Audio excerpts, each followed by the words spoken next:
Alors, on attaque. Je vais commencer déjà en premier lieu, vous exposer ma vision globale de la situation depuis 2008. D'accord, je vais pas revenir trop en arrière. Je vais juste revenir en arrière sur le point qu'on a parlé hier. Mais là, tout de suite, c'est surtout depuis 2008 jusqu'à 2035. D'accord, j'ai partagé ce graphique à 2 personnes parce qu'ils ont communiqué avec moi ce matin. J'aurais dit tiens, je te file ça en avant-première. Et donc je vais l'expliquer, ce petit graphique. Donc je vais vous le mettre devant les yeux et vous allez me dire. Alors attendez, si j'y arrive. Devant vous avez un graphique que j'ai fait, hein, attention, hein, c'est du minimaliste à mort. Hein. Voilà, c'est juste pour vous donner une idée globale de ce que je pense de l'économie depuis 2008 jusqu'à aujourd'hui. C'est ce qu'on pourrait appeler une éventuelle crise qui pourrait subvenir entre aujourd'hui et 2030 selon moi. Mais je l'ai établi avec des dates qui sont relativement plus ou moins précises pour vous donner un ordre d'idée de la situation, de la corrélation entre tous les actifs que vous avez devant les yeux, d'accord? Le BTC en orange, le Total 3 en, on va dire en rouge, le Nasdaq, donc le NDX en violet clair, l'or plus l'argent en jaune, vous avez le Dow Jones en bleu et le SP500 donc en blanc.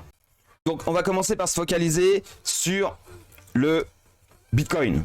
Première crypto, voilà, valeur refuge future, probable, quasi certainement. Depuis 2008, il y a eu donc cette fameuse création du Bitcoin qui a été créée à l'époque où nous avons une crise immobilière, on va dire, essentiellement basée aux États-Unis, mais qui s'est quand même répertoriée avec des secousses essentiellement en Occident.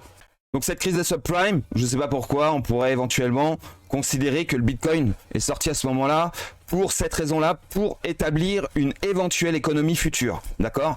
Pour créer une éventuelle économie future, qu'est-ce qu'il faut faire? Eh bien, il faut corréler les deux en même temps, c'est-à-dire de considérer que ce que vous avez devant au milieu, là, c'est un cycle intermédiaire. Donc là, actuellement, nous sommes dans un cycle intermédiaire entre 2008 et 2035. C'est une grande zone intermédiaire par rapport bien sûr à un temps qui a déjà été élaboré, qui pour moi est de 1870 pardon, à nos jours, d'accord, voire 2035. À partir de 2035, nous serons pour ma part dans un nouveau cycle, non pas dans un cycle intermédiaire mais dans un nouveau cycle. Le cycle avant 2008, c'était le cycle du SP500, du Dow Jones, de l'or et du Nasdaq, et à partir de 2035, selon moi, nous serons dans un nouveau cycle qui sera BTC, Total 3, Nasdaq, or et argent. Le SP500 et le Dow Jones seront toujours en activité. Ça, j'en conçois totalement. À la seule différence, c'est que le marché global sera basé sur la technologie et quasiment uniquement que la technologie. Ça veut dire quoi ? Je vais vous le dire clairement, selon moi, ça veut dire qu'on va avoir un manque accru de l'alimentation, c'est évident. C'est évident. En tout cas, au niveau des chiffres d'affaires, vous allez le voir, je vais vous montrer des chiffres d'affaires. Ça commence vraiment à avoir ce qu'on appelle un différentiel énorme entre le Nasdaq et le Dow Jones. Alors le Dow Jones, moi je le considère comme un indicateur des entreprises industrielles, mais également agroalimentaire et distribution. Tout ce qui est Nasdaq, c'est plutôt la technologie, d'accord? La technologie, vous avez toutes ces boîtes-là qui en réalité ne servent qu'à avancer dans un monde futur, mais en réalité, tout ce qui est au Nasdaq, on pourrait s'en passer en réalité. Ce n'est pas primordial, c'est pas primaire. Ce qui est primaire en réalité, c'est plutôt ce qui est Dow Jones. Vous allez vous dire, mais où est la nourriture dans tout ça? Bah en réalité, comme vous pouvez le voir, on va manquer cruellement de nourriture pendant une période d'éventuelle crise que j'élabore, moi, à partir de 2026. Voire peut-être 2025, fin 2025. Mais cela dit, il y a de grandes chances qu'on la subisse dès 2026 de plein fouet en Occident. Essentiellement en Occident. Nous avons eu 2008, le Bitcoin qui est parti en fusée, d'accord, et encore jusqu'à aujourd'hui, il continue sa hausse, très probablement jusqu'en 2026. En 2026, on va avoir une chute du SP500, comme vous pouvez le constater ici en blanc, et également une chute du Dow Jones. parce qu'ils sont extrêmement corrélés les deux ensemble. Bien sûr, dans le SP500, vous avez le Dow Jones et le Nasdaq, à ce que j'en ai compris. Hein.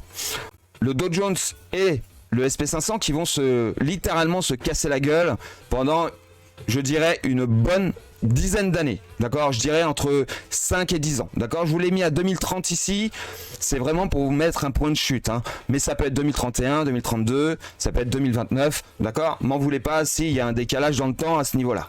Cependant, vous avez donc cette crise qui donc, pour ma part, en ce qui concerne le Dow Jones et le SP500, qui vont partir dès lors, d'accord, dès 2026, pour moi.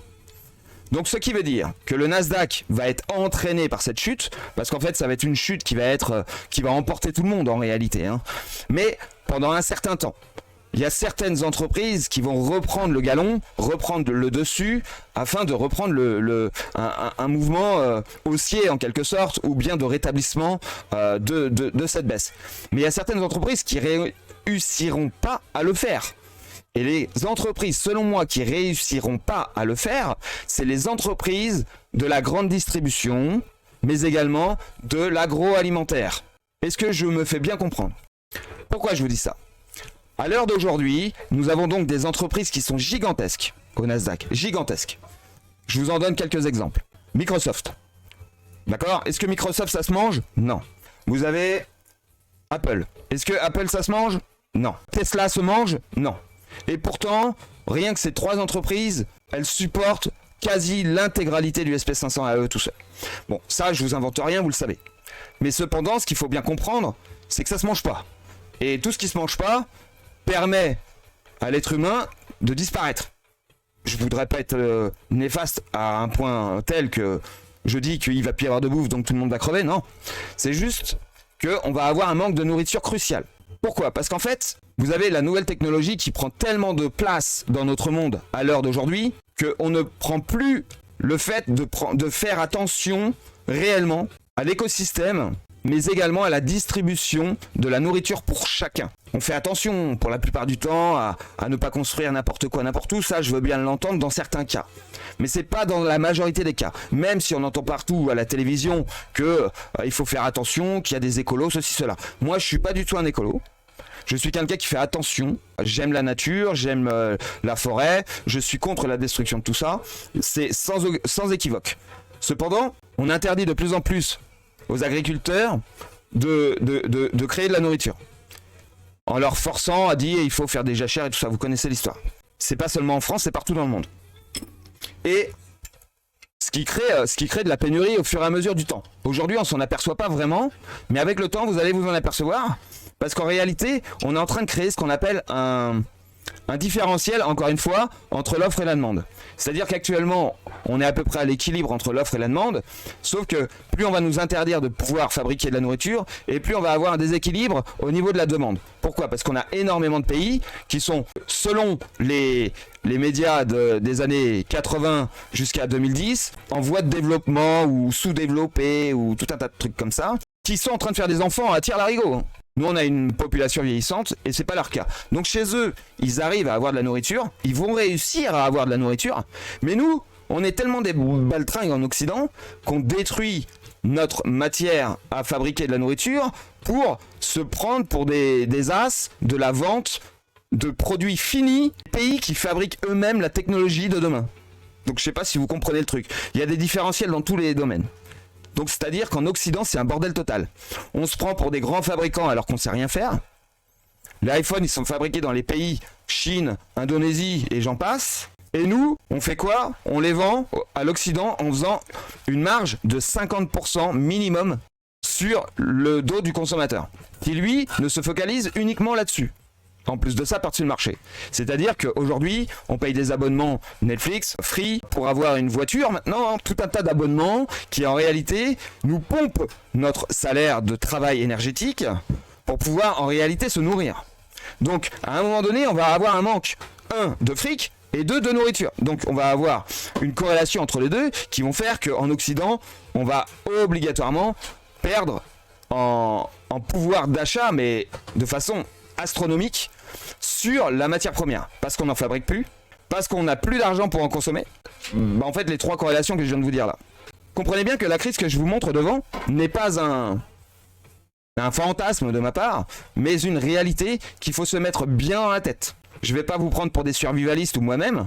De mettre de l'eau et de la nourriture pour 6 mois va être relativement nécessaire. Bon, après, faites ce que vous voulez, comme vous pouvez en tous les cas. C'est un conseil. Je suis pas le seul à vous donner ce conseil, hein. Il y en a plein sur internet qui vous donnera ce conseil. Certes, passons. Bien, en 2015, nous avons eu le Total 3 qui a fait son apparition. Ah, je me suis trompé. Le Total 3, je l'ai fait partir de 2008. Je m'en excuse, il part de 2015.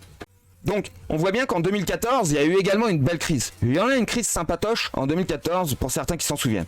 Ça crée ce qu'on appelle une économie de demain, d'accord? On est en train également de préparer l'économie de demain sur un Total 3.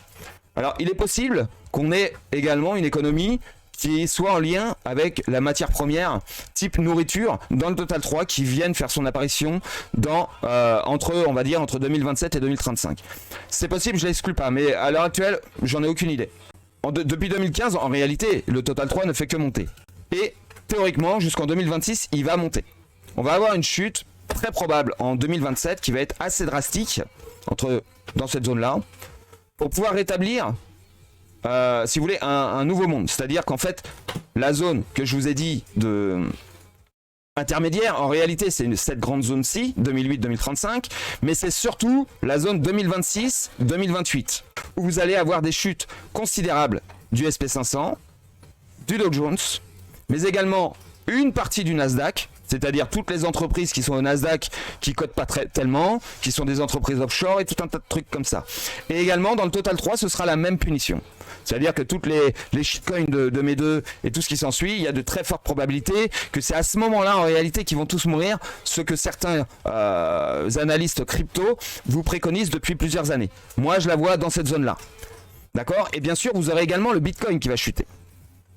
Le Bitcoin, une fois qu'il aura fait son to the moon jusqu'à 200, 300 ou 400 000, il va chuter. D'accord? Il va chuter. Pour ma part, j'en ai déjà parlé pendant à peu près 5 à 8 ans. D'accord? En partant de 2024, hein, on est bien d'accord. Donc, la chute du Bitcoin, pour moi, c'est à peu près, je vous l'avais dit, hein, entre 3 000 $ et 10 000, 15 000 $. D'accord? C'est une fourchette large, certes, mais c'est une fourchette qui est largement possible parce que nous avons des défaillances sur la charte en ce qui concerne le BTC. En plus de ça, en 2026, 2027, nous sommes censés, sur cet actif, avoir terminé un cycle, d'accord? Un grand cycle de 6 cycles que je vous ai déjà parlé, qui est un cycle d'ailleurs très exceptionnel, qui est très rare dans le monde de l'économie. Uniquement le Dow Jones, le SP500 ont connu ce phénomène des 6 cycles. Ça veut dire quoi? Ça veut dire qu'en réalité, vous allez avoir un Bitcoin qui va chuter et qui va se déclarer valeur refuge dans les années à peu près 2028 par les gouvernements globaux. Ce qui va créer deux valeurs refuges en parallèle. Vous aurez donc l'or, l'argent et le Bitcoin. Et bien sûr, arrivé à un certain stade, je pense qu'à partir de 2035, l'or va commencer à redescendre. Cependant, l'or, c'est le roi, il n'y a pas photo. Il va monter, selon moi, jusqu'à la fin de la crise, c'est-à-dire jusqu'à 2035. Après, il va certainement baisser assez fort, voire stabiliser, pendant que le Bitcoin, lui, va grimper comme un fou furieux. Vous allez pouvoir le remarquer d'ici là. J'espère qu'on pourra toujours faire des conversations ensemble. Ensuite, vous avez le Total 3, très intéressant. Le Total 3, donc je l'ai fait commencer en 2008, ce qui est une grave erreur, puisqu'il a commencé en 2015 avec essentiellement, hein, je dis bien essentiellement, l'Ethereum. Vous avez LTC et BCH qui sont sortis avant, mais ça reste des forks de BTC. Donc on va pas parler de cela. On va parler essentiellement du Ethereum et puis d'autres blockchains qui vont donc se greffer non pas sur Ether, mais sur un système, ce qu'on pourrait considérer comme le Nasdaq pour moi dans le futur. On a eu une hausse du Total 3. Nous allons subir une chute tout autant que tous les actifs globaux, c'est-à-dire BTC, Nasdaq, Dow Jones et SP500. Or, bien sûr, l'or, lui, va monter. Parce que là, les gens vont tellement être en panique qu'ils vont se mettre à acheter de l'or. C'est obligatoire. Pour moi, c'est évident. Et l'or va continuer de monter. Pourquoi? Parce qu'en réalité, la stabilisation des marchés globaux ne vont pas se faire du jour au lendemain. Ça va mettre pas mal de temps. Donc, ça va continuer de monter et voire même s'accélérer avec le temps. Pourquoi? Parce que le Dow Jones et le SP500, pour moi, vont continuer de baisser pour une deuxième couche, d'accord, pour une deuxième target baissière qui va nous emmener jusque, voilà, je voulais arrêter au-dessus de 2008 pour être gentil avec vous, mais en réalité, il est fort probable que le Dow Jones et le SP500 atteignent le dernier plus bas de 2008, d'accord. On ira voir les charts après. À ce moment-là, on va avoir un paradigme qui va se créer ici. C'est-à-dire que le Nasdaq, lui, il va reprendre des couleurs. Pourquoi? Parce qu'en fait, on a certaines entreprises du Total 3 qui vont probablement être instaurées. Je dis bien, ça reste que de la spéculation, mais cependant, c'est une éventualité qu'il ne faut pas ignorer. Donc, vu que ce sera le cas, on aura donc le Nasdaq qui va réussir à récupérer un capital qui permettrait de le faire remonter doucement. Hein, je tiens à le dire, doucement. Cependant, le Total 3, lui, il va complètement exploser. Parce qu'en réalité, on a plein d'entreprises qui vont faire leur apparition et qui auront fait leurs preuves tout au long entre 2015 et l'année en question. Et donc, ça va littéralement pumper. Hein, vraiment pumper. Pour moi, là où il faut être dans ces prochaines années, dans les 2, 3, 4 prochaines années, pour moi, c'est le Total 3, c'est évident, d'accord. Donc le Total 3, c'est l'ensemble des crypto-monnaies. On pourrait même inclure Ethereum dedans, hein. Donc Total 3 plus Total 2 en réalité, hein. J'aurais pu faire comme ça, hein. Par contre, on va avoir bien sûr des chutes, hein, des chutes entre deux, d'accord. Pourquoi? Parce qu'il va y avoir des gens qui vont vouloir rentrer dans le marché et ça va créer des chutes assez importantes pour que ces gens puissent venir sur le marché. Cependant, on aura un point d'appui qui sera extrêmement intéressant pour le Total 3, c'est le prochain plus haut qu'on aura. Là, le prochain là, qu'on va faire. Je vous le montrerai après sur la chart. Il y a de très fortes chances que d'ici 2028-2029, on ait un support très important à ce niveau-là et ce qui permettrait au Total 3 vraiment de continuer sa hausse progressive lente. D'accord, lente jusqu'en 2035. Ce qui ferait continuer de progresser le Nasdaq de même manière, c'est-à-dire lente et progressive. Et le Dow Jones, lui, aura enfin fini sa chute, ainsi que le SP500. Donc une chute de 5 ans, pour moi, n'est pas du tout impossible. Parce que comme je vous ai dit, on devrait atteindre les niveaux de 2009-2008 d'ici 2030. Donc c'est une chute violente et dramatique. Pour le monde social, tout au moins.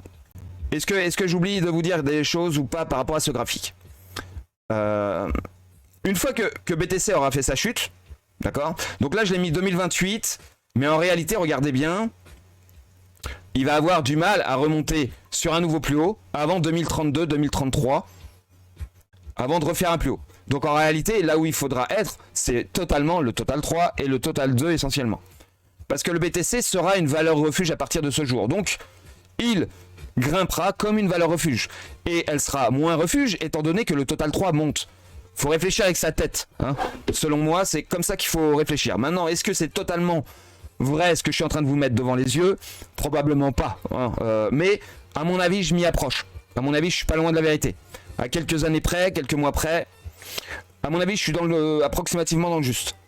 Bill Gates aurait racheté donc des terres agricoles et serait un des plus gros propriétaires à l'heure actuelle de terres agricoles, c'est ça? Ah oui. D'accord. Ouais, je savais pas. Tu vois, tu m'apprends quelque chose. Ok, c'est bon à retenir. Donc ça correspond à peu près à ce que je disais par rapport à l'alimentation et éventuellement les crypto-monnaies. Parce que ce qui manque cruellement dans les crypto-monnaies aujourd'hui, ou dans la blockchain tout au moins, c'est le fait de la matière première vivante en réalité. Hein, pour moi, c'est indéniable. Bien.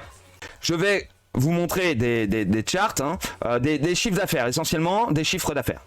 Alors, chiffre d'affaires d'Apple.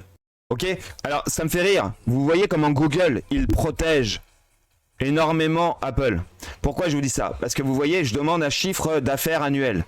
Et lui, il me répond, au premier trimestre de l'année fiscale 2024, Apple a enregistré un chiffre d'affaires de plus de 119 milliards de dollars. Donc en fait, là, c'est pas l'annuel, c'est seulement sur un seul trimestre. D'accord? Donc, en gros, il faut compter 350 milliards de dollars de chiffre d'affaires annuel.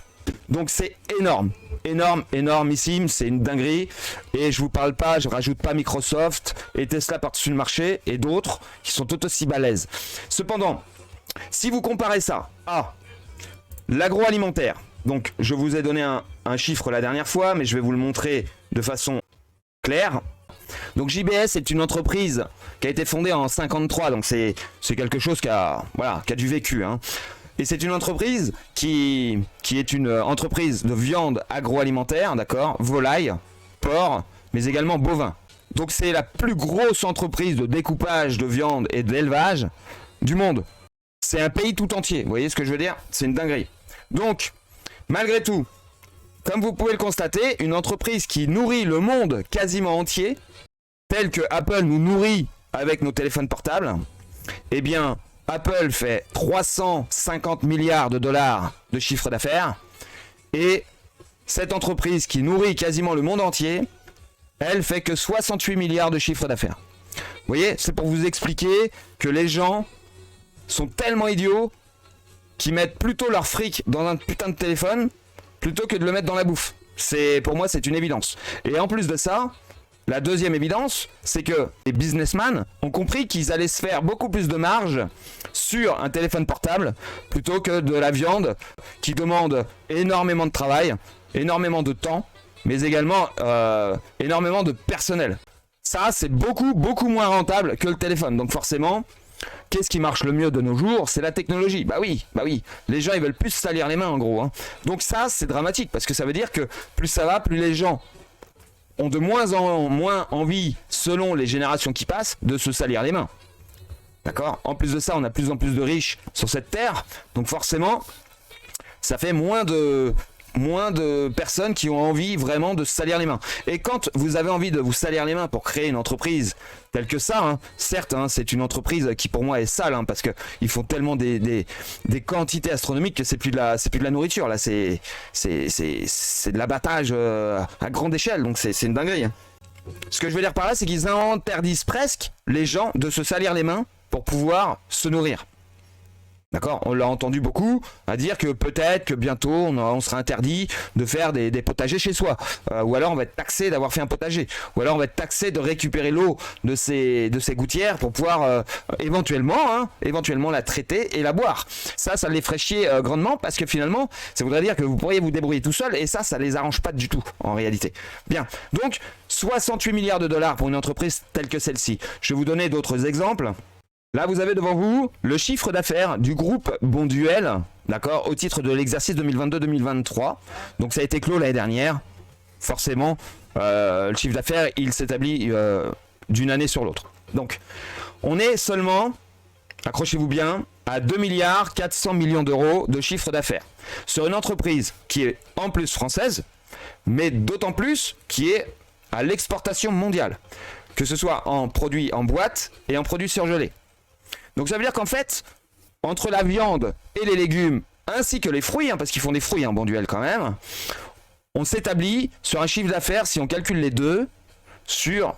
Alors c'est pas la plus grande entreprise de fruits et légumes, hein. Je vais vous la montrer après, la plus grande entreprise, je vais vous la présenter ensuite. Mais cela dit, c'est un groupe français, Bonduelle, c'est très grand, c'est balèze. Hein. On s'établit seulement à 66 milliards ou 68 milliards de chiffre d'affaires, pendant que Apple, lui, s'en fait 5 fois plus. Donc ça veut dire que rien que pour bouffer, ça nous coûte 5 fois plus cher en réalité qu'un téléphone. En tout cas, ça nous donne 5 fois plus envie d'avoir un téléphone que de bouffer. C'est tout ce que je vois. Donc ensuite, je vais vous en donner un autre chiffre qui est encore plus éloquent. Le chiffre d'affaires de l'entreprise la plus importante du monde, fruits et légumes, frais. D'accord? Alors vous allez vous dire, mais c'est quoi cette entreprise? Bah, je vais vous donner son nom. C'est le chiffre d'affaires British Food. British Food, c'est une entreprise de fruits et légumes frais qui est la plus grande entreprise mondiale de distribution agroalimentaire des fruits et légumes. Chiffre d'affaires en GBP, hein, c'est un petit peu plus fort que l'euro. On est à l'annuel à 19 milliards de dollars de chiffre d'affaires. Seulement. Et comme vous pouvez le constater, cela dit, il est en constante augmentation. Donc méfiez-vous, parce que regardez les chiffres d'affaires qu'ils sont prévisionnels, ils sont stratosphériques par rapport à 2021.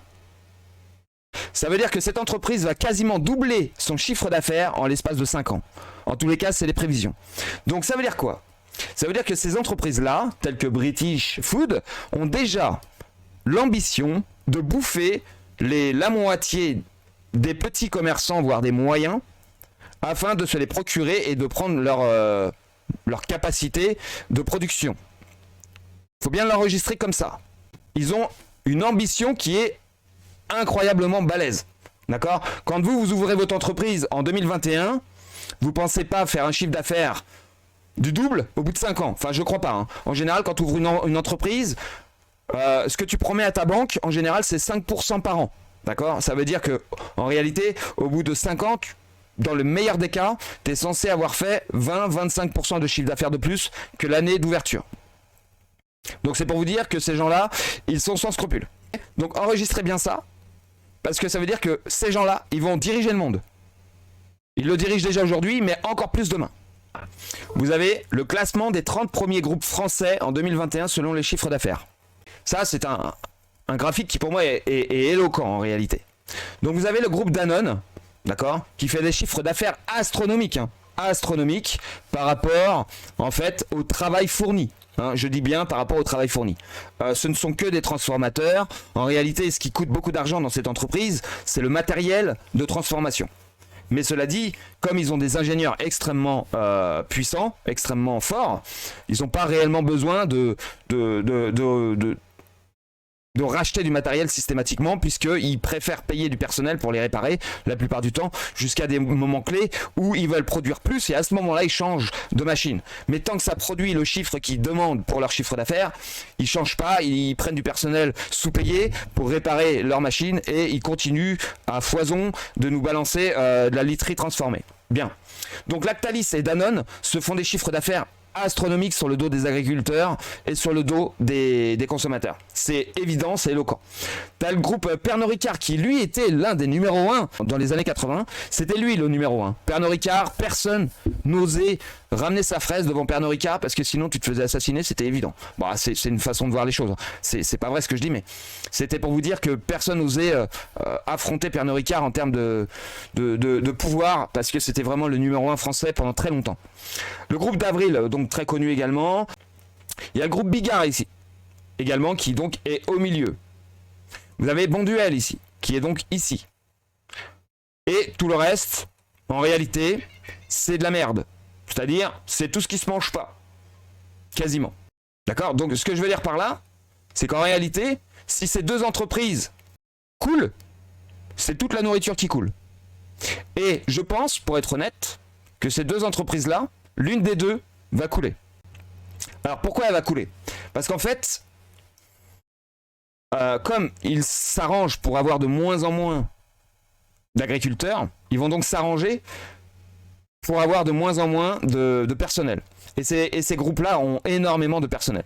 Donc vu qu'ils vont virer du personnel à la pelle, eh bien très probablement ils vont fusionner.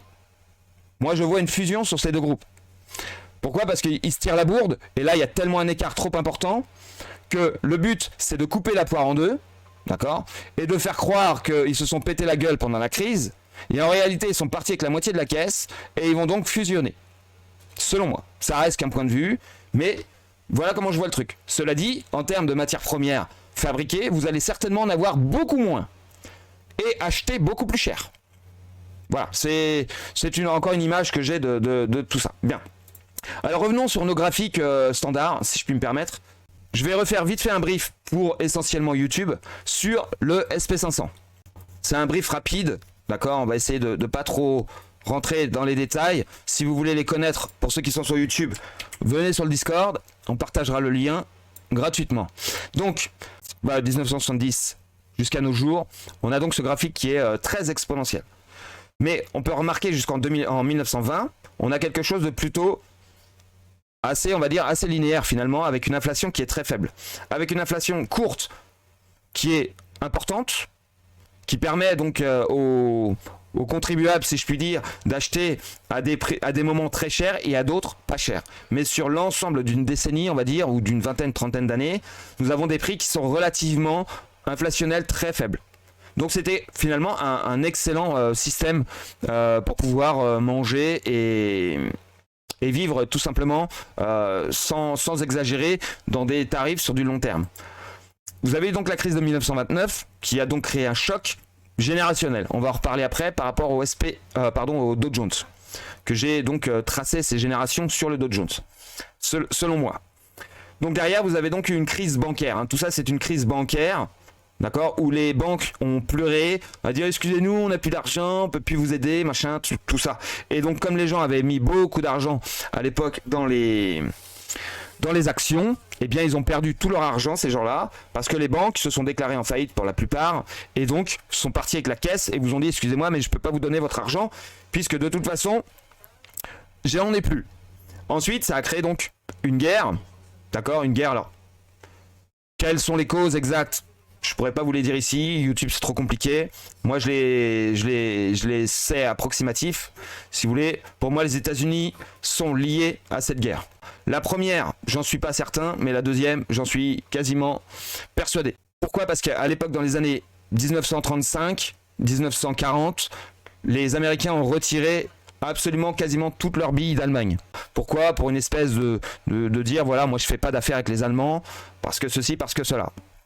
Et en réalité, ça a permis à un personnage que vous connaissez tous de grimper dans les échelons jusqu'à temps que devenir ce qu'il est devenu et ce qui a créé cette guerre en réalité. Et donc voilà, ça fait partie en fait, ce n'est pas simplement cet aspect, mais ça fait partie des aspects qu'il ne faut pas ignorer. Bien. Et bien sûr, derrière, vous avez une hausse sans vergogne. Alors, est-ce que toute cette hausse n'est pas de bon augure? Une partie si et une grande partie non.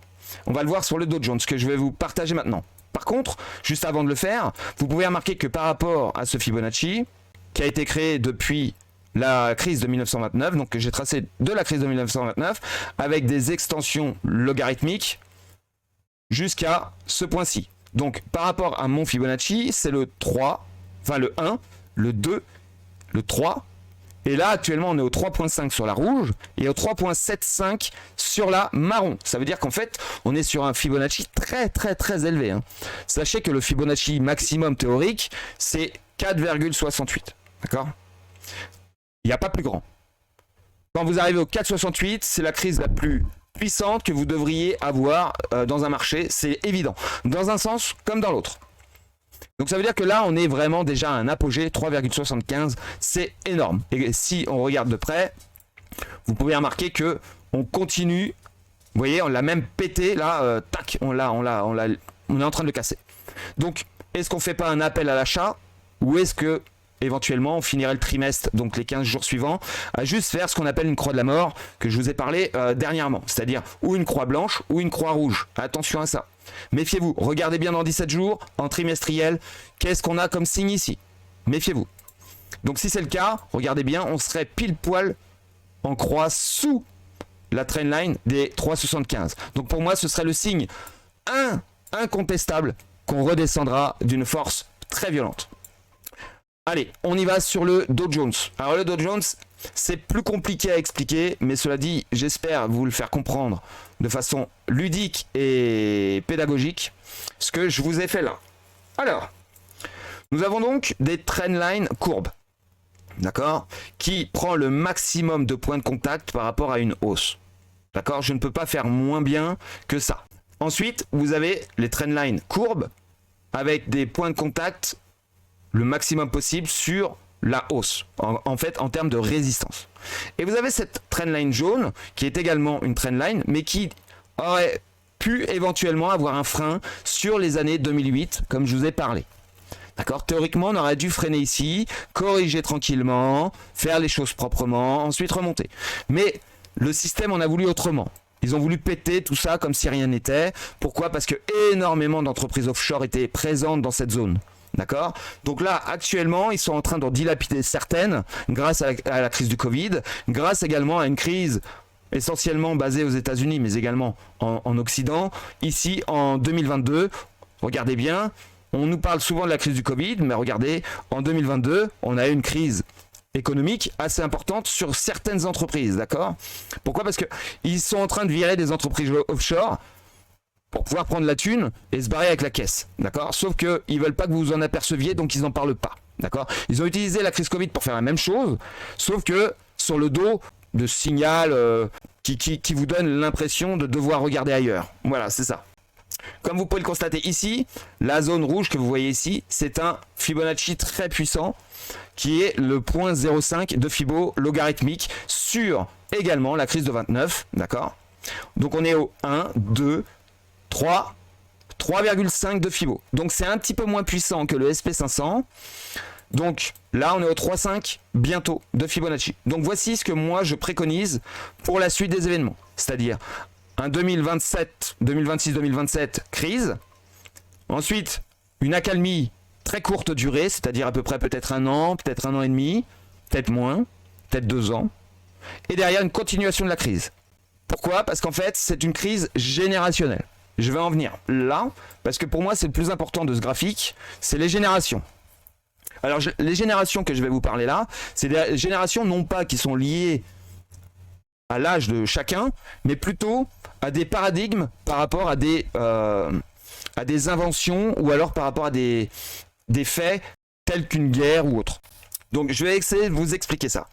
Vous aviez à l'époque une génération ici, d'accord, qui était donc dans les années début 1900 et avant. Vous aviez donc cette fameuse que je vous ai montré tout à l'heure, on a un peu plus de recul sur les SP500 jusqu'en 71. Donc on voit que cette génération était assez calme, d'accord, assez calme. Au niveau de la finance, c'était pas des gros nerveux, voilà. Pourquoi? Parce que c'était encore baqué, ce qu'on appelle sur l'or de l'époque. C'est-à-dire l'or était en fluctuation à l'époque. Et à un moment donné, ils ont arrêté cette fluctuation. Ils ont confisqué l'or à tout le monde. Ils ont dit, écoutez, tous les pays vont se mettre d'accord pour que l'or soit à un prix baqué sur quelque chose. En tout cas, toutes les nourritures seront baquées sur l'or, mais sur un prix fixe. D'accord?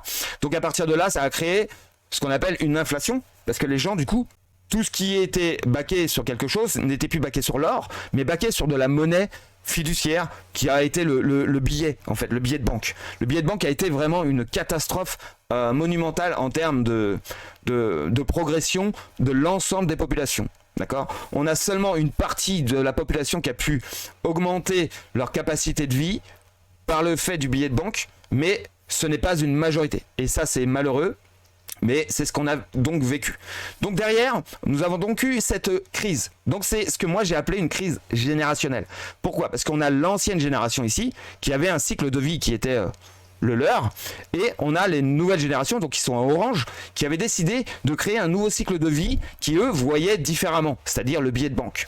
Donc ça a créé une crise, d'accord? Donc quand on parle de crise industrielle, c'est bien, sauf qu'en réalité, c'est juste pour fabriquer du billet de banque. Eux, ce qu'ils voulaient, c'est faire de la monnaie, voire de la fausse monnaie. Pour l'instant, on n'en était pas encore là, mais c'était l'idée, en fait, l'idée de faire ça. Donc, ça a créé une crise générationnelle, en réalité. Et derrière, nous avons donc eu cette crise bancaire qui a suivi. Une fois cette crise bancaire et générationnelle, qui est donc, a été faite en 1929, derrière, nous avons donc eu quoi? Eh bien, un renouveau. C'est-à-dire, les gens qui sont dans la zone orange, ils ont vécu la crise de 29, ils ont vécu la crise bancaire et la guerre. Vous voyez la génération. Donc eux, si vous voulez écouter quelqu'un qui maintenant vous ne pouvez plus parce qu'ils sont plus de ce monde, pour la plupart, eh bien vous ne pouvez pas. Vous ne pouvez pas, malheureusement. Et oui, et c'est pour ça que beaucoup de dirigeants de ce monde sont en train de transformer notre histoire en une fausse histoire, vous voyez? C'est facile, maintenant qu'ils sont morts, il n'y a plus de preuves. On réécrit les livres, on refait à notre sauce, c'est un espèce de Nouveau Testament, tu vois. Et petit à petit, générationnellement parlant, on aura complètement une réalité transformée. Sauf que de nos jours, maintenant, il y a des traces qui se multiplient tous les jours un peu plus. Et là, actuellement, on a des traces de ces gens sur du papier ou sur des choses comme ça, qui pour ceux qui s'intéressent, il faut s'intéresser aux gens qui ont vécu, pas à ceux qui ont écrit par rapport à des scénarios éventuels. Alors là, ce que je vous fais là, ce sont des scénarios éventuels, certes. C'est pas moi qui ai vécu en fait tout ça. C'est juste une image que je me fais de la vie depuis 1900. Donc, on a cette crise générationnelle ici. Et derrière, on a ce qu'on appelle l'après-guerre. D'accord? L'après-guerre. Donc, ce sont des gens qui ont donc vécu la guerre en partie, mais également qui veulent ne plus entendre parler de ça. Donc, qu'est-ce qu'ils font? Bah, ils font des enfants, ils reconstruisent une vie, vous voyez, ils reconstruisent leur maison, ils reconstruisent leurs magasins, ils refont leur vie en réalité. C'est des gens également qui ont pas mal souffert, pour être honnête. Ils ont quand même beaucoup souffert, ces gens-là. Ça se voit dans la charte, regardez, ça se voit. Ils ont eu du mal à évoluer pendant leur génération. Ces gens-là ont donc fait des enfants pour refaire la construction du monde de demain, en espérant que ces jeunes-là fassent quelque chose de bien. Sauf que c'est pas du tout le cas selon moi. Je vais en choquer plus d'un sur YouTube. C'est pas grave. C'est pas grave. Je suis prêt à subir les foudres de YouTube. Il n'y a pas de problème.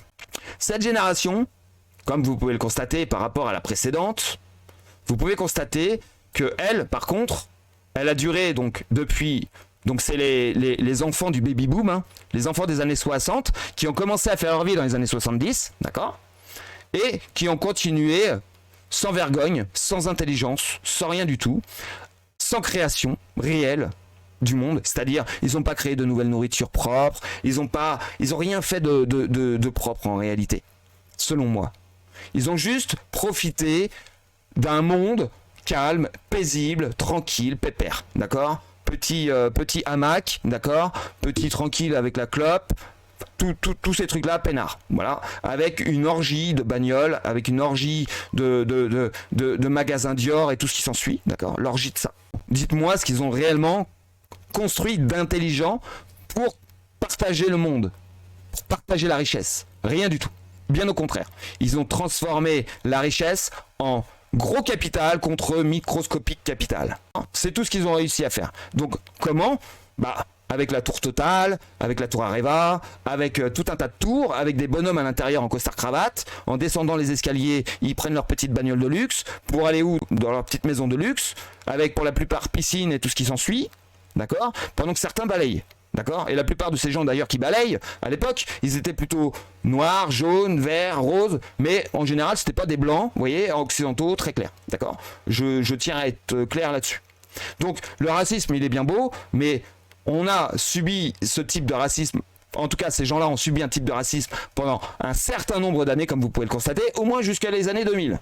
Clair et net. C'est-à-dire que quand vous étiez balayeur, bah il fallait être de telle nationalité, sinon si t'étais blanc, tu t'étais plus qu'à moins que rien, hein, d'accord ? Donc pour ma part, je le regrette au plus haut point cette situation. Moi j'ai 46 ans, je suis dans la génération ici, d'accord ? C'est-à-dire que moi je suis né en 78, voilà 78, bref dans cette zone-là. Et ça, mes parents ont subi ça, d'accord ? Mes parents, attention, hein, ça veut pas dire qu'ils faisaient partie de ces gens-là. Hein. Mes parents étaient commerçants, fleuristes, à se lever à telle heure et à se coucher à telle heure. C'était un métier difficile. Cependant, dans les débuts, ils gagnaient très très bien leur vie. Par contre, à la fin, ils se sont fait rincer. Parce qu'en réalité, comme c'était des petits, eh bien, à la fin, bah, c'est dépôt de bilan, on te prend ta maison, on te prend tout ce que t'as. D'accord ? Parce qu'on t'a fait croire que toi, t'allais avoir la belle vie, mais en réalité, il en était tout autre en réalité. Pourquoi ? Parce que comment on dit, le centre-ville se déplace, parce qu'en face, il y a des immeubles qui sont dépravés, donc plus personne ne vient. Donc toi, tu es un commerce ici devant, bah du coup, il n'y a plus personne qui vient, puisque il n'y a personne qui passe en réalité. Donc bah finalement, tu finis par fermer. Pourquoi ? Parce qu'en plus de ça, tu as un Leclerc qui a ouvert à 500 mètres. Donc maintenant, comme tu peux acheter des fleurs à Leclerc, bah tout un tas de trucs comme ça, donc qui se sont mis en place au fur et à mesure. Donc les commerçants gagnaient bien leur vie dans les années 80. Bien leur vie dans les débuts des années 90, mais à partir de fin 90, début 2000, c'était même pas la peine. Hein. Être commerçant de ces zones-là, c'était mission impossible, hein, en règle générale pour la plupart. Il y en a qui ont quand même réussi, mais c'est une minorité. Donc, moi je suis né en 78, j'ai commencé à travailler en 1996, d'accord ? Donc, je suis arrivé ici, pile poil, au moment où il fallait pas en réalité. Vache folle, crise internet... Ensuite, on a eu la crise des subprimes, donc qui en réalité n'est pas vraiment la crise des subprimes, puisque quand vous regardez qu'est-ce que la crise des subprimes en réalité, c'est quoi ? Bah, c'est tout simplement l'arrivée de Amazon en masse, donc une crise pour cacher autre chose, si vous m'avez bien compris, mais également Apple qui a fait son apparition, et tout un tas de trucs comme ça. Donc la crise des subprimes, elle a bon dos, mais voilà. Et bien sûr, le Bitcoin en parallèle. Pour moi, l'inventeur du Bitcoin... À l'époque qu'il a inventé le Bitcoin, pour moi, il avait une trentaine d'années, pas plus. C'est un gars très intelligent, très dynamique à mon avis, et avec une vision très claire des jeunes d'aujourd'hui, en réalité. Donc pour moi, je ne vois pas un personnage de plus de 35 ans avoir créé le Bitcoin. Ça me semble peu probable. Alors, il y en a qui me diront, c'est la CIA, ceci, cela. C'est possible, mais cependant, la personne qui l'a créé concrètement, c'est un jeune d'une trentaine d'années, pas plus. Je pense qu'il faut avoir la vision et la capacité de pouvoir créer cette vision. Moi, j'ai la vision, mais je suis pas capable de la créer. Et pour moi, Bitcoin n'est pas réellement le personnage du système. Pourquoi? Parce que Bitcoin, c'est un caillou dans la chaussure du système, en réalité. On pourra passer par Pierre-Paul Jacques, c'est un caillou du système. Pourquoi? Parce que finalement, les générations qui sont là ont été embêtées par Bitcoin pendant tout ce temps-là. Je reviens sur ma crise générationnelle. Donc ici, nous, on est arrivé là. Les gens de 40, 50 ans, on est là. On s'est mis à bosser ici. Donc nous, le problème, c'est qu'on est entre deux générations. C'est-à-dire la création du téléphone portable et de l'ordinateur, et en même temps de travailler la terre et tout ce qui s'ensuit. Il y avait encore pas mal d'agriculteurs dans les années 2000. Il y avait encore pas mal des gens qui travaillaient dans la botanie et tout le bordel. Il y avait pas mal des gens manuels en réalité, des mécaniciens, enfin tout un tas de travail qui s'était construit dans ces années-là en réalité. C'est-à-dire eux, ce qui avait créé, en gros, cette génération-là et cette génération-là. Nous, on est à peu près au même stade. C'est-à-dire d'essayer de pallier les deux. C'est-à-dire on est entre ce monde-là et ce monde-là. On a une partie qui est ce monde-là et on a une partie qui est ce monde-là. En réalité, on est les deux.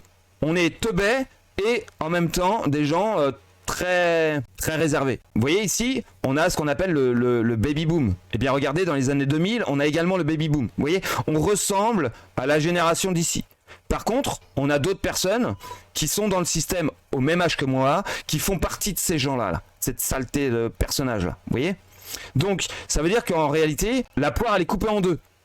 Donc forcément, à un moment donné, la poire qu'on a coupée en deux, on va devoir rétablir ceci avec une future génération. Donc la future génération, c'est quoi? C'est ceux qui ont 20-35. Ceux-là, ils vont subir la crise de plein fouet. De plein fouet. La moitié de la génération des 20-35, ils vont rétablir la situation. Et la génération des 10 et moins, et la génération qui arrive encore aujourd'hui, vont eux rétablir quasiment totalement la situation pour créer ce que moi j'appelle le range, d'accord? Le range ici de très long terme, d'accord, qui pourrait durer une bonne dizaine, quinzaine, vingtaine d'années et qui correspondrait à ceci, d'accord, à cette génération là, la génération orange ici. Donc ça c'est la génération future qui ont 10 ans et moins. Donc surtout ne dites pas que vos enfants sont des teubés, parce qu'à mon avis, ce sera la génération la plus intelligente qui soit depuis cette année-là, depuis cette époque. C'est-à-dire l'industriel. Donc, comme vous pouvez le constater, ce que je suis en train de vous dire là, ça correspond totalement avec le monde de la crypto-monnaie, le monde de la crypto. C'est évident. Alors, si on prend le total 3, le total 3 est donc un indicatif du total des cryptos jeune, ça date de 2017. Donc cet indicateur, il est facile à repérer parce qu'on voit déjà qu'il est en expansion. Alors, on voit que à ce niveau-ci, il a quand même fait ce qu'on peut considérer comme un marché haussier. C'est-à-dire une 2, une 3. D'accord? Pour moi, on peut considérer ce plan-là comme une 3. Avec une 4 ici et une 5 que moi je vois arriver ici. Alors attention, est-ce que la 5 va arriver en 2026? Non. Plutôt en 2028. Plutôt loin. Paf. Ok? Et regardez, on a une harmonie qui est plutôt assez clean. D'accord? La création. Ensuite, rétablissement de la création pour pouvoir faire rentrer des investisseurs. Ensuite, les investisseurs rentrent. Les premiers investisseurs. Ensuite, réaccumulation. D'accord? Et on part. Cependant, entre ça et ça et ça, il y a un petit problème qui se trouve ici. D'accord? Ici. Nous avons un souci. Donc, il y a beaucoup d'analystes qui l'ont vu, moi aussi, il n'y a pas de souci. Maintenant, est-ce qu'on doit se dire qu'on va venir ici? Pour ma part, non. Pourquoi? Parce que comme je vous l'ai dit, on a confirmé un marché haussier en arrivant sur la 1.5. Donc ça veut dire que, théoriquement, sur la 1, on doit rebondir. Donc, effectivement, ça n'empêche qu'on devra quand même visiter ça, si c'est le cas. Mais pour ma part, voici ce qui va se passer. Une espèce d'appel à l'achat, d'accord? Ici, entre ces deux zones-là, ici. Ensuite, venir chercher ça. Donc, de cette manière-là, A, B et C. Et ensuite, on repart en 1, 2, 3, 4 et 5, comme ceci. Alors, attendez, j'ai été trop haut. Pardonnez-moi. Voilà, ici. Alors, on va resserrer ça un petit peu.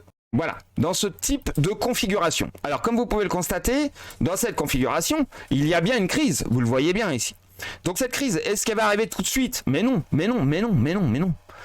parce qu'en fait, il faut faire rentrer du monde dans le marché. Donc là, bien sûr, il y a des gens dans le marché, mais est-ce que vraiment c'est l'intégralité des clampins? Non, non. Nous, ce qu'on a besoin, c'est pas que les gens rentrent ici, c'est que les gens rentrent ici. C'est pas la même chose. On veut que les gens rentrent là. Donc pour ça, on va utiliser tout ce qui est réseaux sociaux et bien sûr les médias mainstream pour que les gens puissent rentrer. Je veux dire, le monsieur et madame tout le monde, que tout le monde souvent dit dans le monde de la crypto, celui qui va à la boulangerie, quoi. Ensuite, qu'est-ce qui va se passer du coup? Bam, une crise en 3 temps. D'accord? En ABC, directement. Donc vu que c'est une ABC qui ne viendra pas chercher le dernier plus bas, ce sera bien concluant comme une ABC. Et ce qui permettrait de venir chercher le petit fair value gap qu'on a ici, là. D'accord? Et d'autant plus que ça correspond donc à une crise qui correspond à l'Occident. Crise occidentale du SP500, du Dow Jones que je vous ai parlé tout à l'heure. Cependant, est-ce qu'il n'y a que l'Occident qui est dans la crypto-monnaie? Bah non, sûrement pas. Il y a aussi la Chine et tous les autres pays qui ont une puissance accrue sur ces prochaines années, c'est évident. Les BRICS en particulier. Eux, ils vont dire, attendez, c'est pas ma crise, hein, c'est la vôtre. Donc, ils ont subi le choc de départ, parce que tout le monde a peur du coup. Mais après, ces pays de la BRICS, essentiellement, ils vont se ressaisir très rapidement et ils vont reprendre le marché très très vite, avec probablement une mèche qui sera donc à hauteur de énormément de pips, d'accord? C'est-à-dire une mèche d'une taille monumentale, ok? Quelque chose qu'on n'a quasiment jamais vu sur le Total 3. Et donc, derrière, refaire ce que je vous ai dit donc, là, ici, paf, paf, paf, comme si ne rien n'était, en réalité. Sauf que ça concerne uniquement le Total 3. Donc ça, c'est la crise, la phase 1 du SP500. Et derrière, le SP500 va se reprendre, d'accord? Comme ceci, par exemple, et va continuer sa chute. Ça, c'est le SP500. Et ça, c'est le Total 3. Vous voyez la différence? Donc vous voyez bien qu'il va y avoir un changement de paradigme à ce moment, en fait, très important, de type Covid, en fait, en réalité. Pendant que vous êtes atterré par ce qui se passe dehors, et bien en réalité, les investisseurs, alors pas seulement bien sûr les Chinois et tout autre, mais également les petits Américains bien intelligents, certains Européens également, tels que nous, on va investir ici, on les attend ici. Alors est-ce que c'est une idée que je vous dis, attention, faut arrêter de se faire des films et tout. Non, je préfère vous dire ça. Au moins, moi, je vous fais pas spéculer sur de la hausse qui a aucun sens. Moi, je vous explique pourquoi il pourrait se passer ça de façon géopolitique en réalité. Pas de façon standard, comme un analyste va vous donner des chiffres. Moi, je vous donne des raisons par rapport à un monde de fonctionnement. C'est pas totalement la même chose. Ok? Après, ça veut pas dire que j'ai raison. Ça veut juste dire que je vous donne mon avis. Vous prenez ce que vous voulez dans ce que je vous dis. Mais si vous pouvez en prendre une toute petite partie, ça me suffira pour vous dire que ça vous donne à réfléchir. C'est tout ce qui m'intéresse dans l'histoire. Bien. Donc, Total 3, vous voyez, une expansion très probable jusqu'en 2030. Très probable. Et en continu. Alors attention, regardez bien. C'est très probablement, en réalité, non pas une 1, 2, 3, 4, 5, mais plutôt une A, B, C, D et E. D'accord? Avec une jolie E pour finir. Donc, bien sûr, derrière, on reviendra sur des bases solides, telles que... Alors, ça pourrait être à différents endroits, je vous le cache pas. Ça pourrait être, pour ma part, très probablement ici. D'accord? Ici, ou voire un petit peu plus bas pour la suite. Tel ici où on se trouve d'ailleurs. D'accord? Mais bon, ça reste à voir et à déterminer. Je vous le cache pas. Mais cela dit, voilà. Est-ce que pour autant c'est du FOMO? Non, pas du tout. C'est une montée tout à fait saine qui correspond à un monde éventuel de demain. Moi, ce que je demande, c'est que ce soit des entreprises réellement physiques avec de la matière première réelle qui travaillent dans ce monde-là et pas seulement de la technologie et de l'IA. Vous voyez ce que je veux dire? Donc, ce serait quand même intéressant pour vraiment valider ce type de scénario. Donc, ensuite, BTC. Le BTC, eh bien lui c'est pareil, regardez, c'est la même chose. Lui, on a eu une montée ici très très très sympa, il n'y a pas photo. Donc lui sans arrêt, d'accord, un cycle, 2 cycles, 3 cycles, d'accord, ici, 3e cycle. Donc est-ce qu'en réalité ça c'est un 4e cycle? Mais en fait non. Est-ce que ça c'est un 5e cycle? En fait non. En réalité ça ce sont des petits cycles dans un grand cycle, d'accord. Et le cycle qui est là, c'est celui-ci. Donc un cycle, 2 cycles, 3 cycles. Et en réalité, ce qu'on vit là, c'est un cycle intermédiaire. Je l'ai déjà dit, tout ça, c'est un cycle intermédiaire. Ok? Donc, on va venir toucher des stratosphères à 300 000, si on peut appeler ça des stratosphères, parce qu'en réalité, c'est pas totalement vrai. D'accord? C'est ce qu'on veut vous faire croire. Et en réalité, c'est pour aller chercher des pigeons, là, des bons petits pigeons bien sapatoches, qui vont acheter 0,00001 Bitcoin ici et qui vont dire chouette, on va devenir riche demain quand il sera à 100 millions. Mais en réalité, ils vont se prendre une gamelle parce que ils vont voir que le marché, il est très probable qu'on arrive aux 3000 points. Aux 3000 points. Pourquoi? Parce que c'est, encore une fois, un intermédiaire. Donc l'intermédiaire, il doit arriver où? Bah, là où il y a le creux du moment où les institutionnels sont rentrés dans ce marché. Et les institutionnels, ils sont rentrés dans ce marché approximativement ici. Et les institutionnels, en fait, ils se sont fait arnaquer à ce moment-là. Et ils ont acheté du Bitcoin ici. Et en fait, le marché, comme les institutionnels, ils étaient très peu en fait à prendre ce risque. Ceux qui tenaient le marché à cette époque-là, c'était les baleines de l'époque. Donc les institutionnels, ils n'avaient pas l'habitude, mais ils se sont fait rincer comme jamais. Donc qu'est-ce qu'on a entendu en 2017, 2018, 2019? Ouais, les crypto-monnaies, c'est volatile, c'est de la merde. On sait, voilà, c'est de la crypto pour les trafiquants et tout ce qui s'ensuit. Pourquoi? Parce qu'en réalité, ils voulaient récupérer leur argent tout de suite. Mais comme vous pouvez le constater, ils n'ont pas réussi à le faire. Parce qu'ils ont un trou ici. Je dirais même qu'ils ont perdu de la thune. Ils ont perdu de la thune en tout cas pendant un bon moment. Et ils n'ont pas réussi à avoir souvent cette possibilité de rentrer dans le train. Donc du coup, ils ont été obligés d'accumuler. Et donc, le pump de 2017, derrière, les institutionnels ont freiné le prix au maximum. Ils sont rentrés comme des fous là-dedans pour pouvoir freiner le prix et dire... Ah, regardez, on a fait un bull run 2020, ils ont fait courir ça sur les réseaux sociaux et tout le monde a parlé de bull run 2020 alors que en réalité c'est pas un bull run, d'accord. Si vous prenez le dernier plus haut et que vous mettez sur le dernier plus haut de 2020 T1, 200% les gars. Si vous appelez ça un bull run, moi je veux bien, certes on a fait un nouveau plus haut, mais pour moi c'est pas un bull run. Un bull run c'est quand on vient chercher les 50%, d'accord, les 50% du mouvement lui-même. Donc on va prendre le mouvement lui-même pour vous essayer de vous le prouver, d'accord. On va prendre le mouvement de 2017 uniquement. Et on va mettre les 1,5, d'accord, parce que c'est un mouvement qui valide une hausse. On va mettre le 1,25 également. Alors, est-ce qu'on est venu au 1,5 sur le bull run de 2021? Non, on a fait un appel à l'achat. D'accord, ici, appel à l'achat. Paf, on n'est pas venu toucher les 0,25, les 0,50. Par contre, on a cassé les 0,25 pour faire un appel à l'achat pour le futur. Vous voyez ce que je veux dire? Donc tout ça, c'est calculé d'avance. On a fait un rebond derrière. Et c'est pour ça d'ailleurs que ça a mis bien du temps. Parce qu'en réalité, on n'était pas dans un bull run. Et là, on n'est pas dans une correction. En réalité, on est toujours dans le même mouvement ici. D'accord? En réalité, le mouvement qu'on a ici, qu'on vit actuellement, c'est le même. En fait, c'est pas 2017, c'est celui-ci. D'accord? Donc ça, le mouvement qu'on vit ici, si vous voulez, c'est un mouvement intermédiaire. Le cycle intermédiaire, on va le grossir, grossir, grossir, grossir. Le voici. Alors attendez que je me trompe pas. Ouais, voilà. Ça, c'est un cycle intermédiaire. Donc ici, vous avez la hausse. Ensuite, ici, le cycle intermédiaire. On redescend et ensuite, on repart dans un nouveau cycle. D'accord? Alors là, les prix qui sont indiqués là, ne prêtez pas trop allusion. C'est juste pour vous donner un schéma d'un éventuel continuation haussière par rapport à ce cycle intermédiaire. D'accord? On est bien d'accord? J'espère que c'est clair. Bon, maintenant, prenons le cas de Ethereum. Donc comme vous avez pu le constater, alors attendez, j'ai oublié de vous dire quelque chose. Ici, nous avons donc une descente qui risquerait, ne me faites pas dire ce que j'ai pas dit, qui risquerait d'aller jusqu'à 3000 $.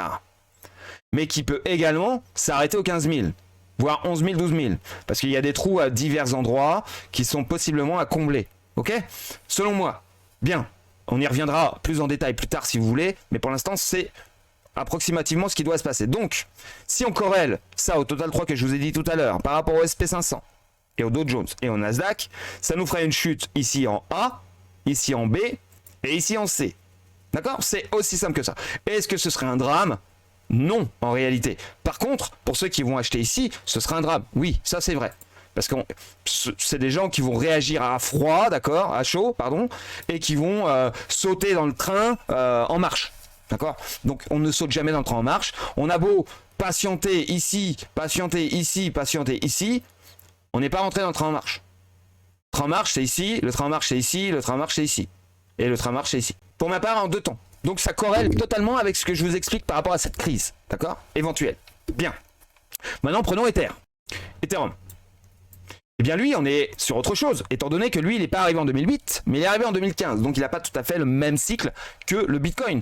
D'autant plus que son rôle n'est pas du tout le même. C'est pas un rôle de valeur refuge, c'est un rôle d'entreprise en réalité. Un rôle de porteur d'entreprise. Si on regarde ne serait-ce que en M3, tout pareil, hein. On a une hausse, une baisse, une hausse, une baisse et éventuellement une hausse. Bien. Hop, on va rester calme sur la hausse. Bien. Est-ce que ça veut dire que ça, c'est nickel chrome? Non, non, c'est pas nickel chrome. Ici, on a un flag, d'accord, mais c'est un départ d'entreprise. Donc ça, on pourrait faire on pourrait dire que c'est quelque chose qui est totalement normal. En général, on fait un flag, derrière on refait un flag, et ensuite seulement on prend compte du marché. C'est-à-dire qu'en réalité, tout ce que vous voyez ici, il y a de très fortes probabilités qu'on n'y revienne pas, en réalité. Pour être honnête avec vous. Ça me paraît évident. Bien. Pourquoi? Parce qu'en fait, les institutionnels et tout le reste, en réalité, ils sont rentrés ici. D'accord? Ils ne sont pas rentrés dans les terres, dans les années, contrairement à Bitcoin, dans les années ici. Non, ils sont rentrés là. Ils ont attendu. Comme ils se sont fait défoncer sur le Bitcoin, ils ont attendu pour les terres de rentrer de façon un peu plus correcte parce que ça manquait de vision. Ok? Donc c'est ce qu'ils ont fait très probablement.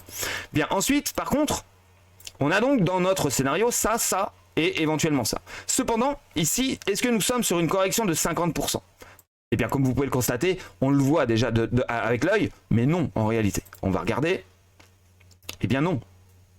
On a la même problématique que sur BTC. Ah, la simple différence, c'est que lui, il est jeune. Donc ça veut dire qu'il a plus de force. Hein, quand on est jeune, on a plus de force que quand on est vieux. En tout cas, il est plus jeune que Bitcoin. Par contre, ici, on a un trou. Ici. On a un trou qui est très intéressant pour les market makers et pour ceux qui veulent vous la mettre à l'envers afin de vous présenter du to the moon dans du to the moon. Donc, imaginez un truc. Ça, je le garde, je le mets plutôt dans les années 2028-2030. Allez, on va même aller jusqu'à 2030 pour pas que vous soyez trop des foufous dans votre tête. Donc, qu'est-ce qu'on doit attendre de ça? Déjà, on doit attendre ici un appel à l'achat, ici. Suivi d'un éventuel aller chercher les 0,25. Suivi d'un retour, suivi d'un chercher un marché haussier. Donc lui, il est loin, très très loin d'avoir fini sa hausse. Donc, je vous fais le schéma. Ça veut dire que ici, double top. Ensuite, correction des 50%. Ensuite, appel à l'achat. D'accord? Appel à l'achat avec non pas des mèches, mais avec des volumes. Donc on va y rester quelques temps ici. Ensuite, chute du marché en 3 temps, comme ceci. A, B, C. D'accord? Mais 3 temps très rapides. Surtout le temps C va être très puissant, très fort, très rapide, avec une mèche intempestif qui remonte au moins sur la moyenne du jour d'aujourd'hui pour ensuite balancer la sauce et faire une A, B, C, D, E. De la même manière que le total 3 en réalité. D'accord? J'espère que je suis assez explicite de ce que je vous dis là. Donc ça veut dire que, encore une fois, c'est corrélé à la crise éventuelle du SP500 et du Dow Jones, dans laquelle je préfère que vous attendiez à cette crise plutôt que de l'ignorer et de dire mais non, ça fait déjà depuis 2014 qu'on nous le dit, on nous a dit ceci, on nous a dit cela en 2020, on nous a dit cela, même le Covid n'a pas réussi à faire plier le marché, oui, bah, si vous voulez, je ferai pas prendre le pari, mais je le souhaite pas non plus, à vrai dire, mais pour moi c'est inévitable. À quel moment exact, je peux pas vous le dire, mais il vaut mieux s'y attendre que de faire l'autruche. Voilà, appel à l'achat ici. Donc l'appel à l'achat, ça correspond au pump que nous allons pouvoir observer ces prochains mois. Mais vous attendez pas du to the moon tout de suite. C'est-à-dire, ne serait-ce que d'aller ici. Alors, attendez, il y a une petite erreur ici. Attendez. Qu'est-ce que je fais comme erreur? Si, c'est ça. Pardonnez-moi, comme ceci. Voilà. Voilà, là on est bon. Pardonnez-moi, j'avais mal mis ma vague ici. Ok? Donc là, on va tout de suite derrière valider la 0,25. Donc, ceux qui connaissent mon travail, on aura donc tout ce qu'il faut. Le double top, d'accord? La zone d'appel à l'achat, la zone des 0,25, et également, alors là pour le coup, il nous manque notre zone de short. Donc notre zone de short, elle est où? Elle est... alors attendez, il y a peut-être un petit problème, attendez. Au niveau de la reprise du marché. Vous voyez? C'est pour ça qu'il faut faire très attention à ce qu'on fait. Voilà, là on est dans une zone de short. D'accord? Donc, ici, je recommence. Double top, top, zone des 0,25, zone de short. Donc, nos 3, 4 seront faits à la fin de notre bull run. Mais comprenez bien que nous ne sommes pas en bull run, nous sommes dans un marché haussier. Donc nous aurons très probablement une continuation haussière pendant un bon bout de temps sur cet actif, comme sur le Total 3. En réalité, le seul qui va nous parler de bull run à un moment, c'est le Bitcoin. Parce que lui, quand il va remonter vraiment très fort. Parce que du coup, il va tout exploser vu que son cycle intermédiaire sera terminé. Mais ce sera après 2030-2032, après cette zone, cette performance-là. D'accord? Donc, est-ce que j'ai été assez complet dans mon scénario ou pas? Alors là, je ne peux pas vous le dire. Mais je pense avoir été quand même assez clair du fait de comprendre qu'il faut y prêter très attention à cette crise. Et donc voilà. À l'heure actuelle, cependant, pour vous donner un peu de boom au cœur, pour ceux qui sont dans la crypto-monnaie, en H4, quel que soit l'actif que vous pouvez regarder sur cette chart-là, nous sommes dans quelque chose quand même d'assez intéressant. D'accord? Là, on est sur Ether. Donc Ethereum, on a fait un double top ici. Je vous l'avais promis. Et pour l'instant, c'est fait. C'est-à-dire qu'ici, on a un double fond, un double bottom qui est petit, hein, c'est du 4 heures, mais qui est quand même assez puissant. Ici, nous avons donc remplacé les grandes bougies par des petites, donc très bien. Derrière, on a fait petite, grande, qu'on a remplacé par des petites, très bien. Petite, petite, petite, grande, qu'on a remplacé par des petites, très bien. Donc ça veut dire que ici, nous avons donc validé notre dernier plus bas. Donc ça veut dire que là où nous nous trouvons, théoriquement, on ne doit plus descendre en dessous. Donc là, on voit qu'on a un trou. Ici également. Et bien sûr, au-dessus. Donc là, le but, c'est de tout défoncer. De venir doucement, enfin rapidement ici. Ensuite, de continuer la même chose avec des petits volumes ici. Pour vous faire penser qu'on va se retourner de nouveau. Il y aura un petit appel à l'achat très probable ici. Avec, derrière, non pas un range, mais plutôt un flag. D'accord? Donc ça, ce sera un flag, tac tac, qui va nous emmener au niveau suivant ici, qui très probablement nous emmènera également sur un flag. Et donc un petit range en réalité. Un petit range qui va nous emmener donc au suivant. Ce qu'il faut attendre, c'est éventuellement de savoir s'il y a une mèche. Donc là, comme vous pouvez le constater, il n'y a pas de mèche. Donc si je vous fais ce qui est censé arriver sur cet actif, c'est ça. Pour ça, je vous dis, il va falloir se méfier très très fortement en réalité. Donc ici... Ici, ici, d'accord, alors ici on va monter doucement, toc, avec le flag, on monte très fort, ici on vient chercher un appel à l'achat, ici on flag, et on vient chercher toute la liquidité. Donc notre fameuse mèche, elle est là. Vous voyez, on n'a pas de mèche ici. Notre mèche sera là, pour enfin, comme je vous l'avais préconisé là, faire ce petit short.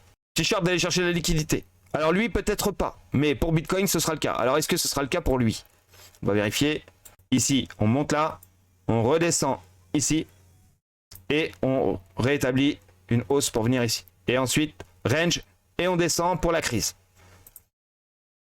D'accord? Donc ça va être très très compliqué, mais ça va être largement faisable. D'accord? Largement. Ouais, ça me paraît cohérent. Ça me paraît cohérent. Ouais, c'est ça. C'est ça. Ici, support.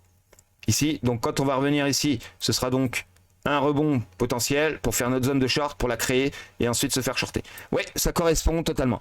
Bien, voilà à peu près le scénario que je vois de cette éventuelle crise. J'ai voulu vous en parler, en tous les cas sur YouTube, pour vraiment vous donner un point de vue très très large sur ce que moi, je ressens des marchés financiers entre l'heure actuelle et 2035, parce que pour moi c'est vraiment un moment qui va être primordial pour prendre déjà vos bénéfices et bien sûr de ne pas voir que la monnaie en réalité, mais surtout de prendre soin de vous et de vos proches dans ces moments-là et prévu voir en amont ce genre de problème, de situation, si ça arrive. Tout ça a été potentiel. Je vous remercie en tous les cas sur YouTube de m'avoir suivi. Mettez ce pouce bleu, le commentaire à foison s'il vous plaît, à foison, je veux des commentaires. Je veux limite qu'on m'insulte, je m'en bats les couilles, je m'en fous. Mais je veux que ce soit fondé, d'accord? Et si vous voulez vraiment en discuter, venez sur le Discord, je vais vous mettre le lien en description dans cette vidéo. Vous venez en discuter, donnez votre point de vue et éventuellement me donner tort avec grand plaisir. Voilà, je n'attends que ça. Et encore une fois, merci à vous et au plaisir de vous retrouver bien sûr sur cette chaîne. Ciao!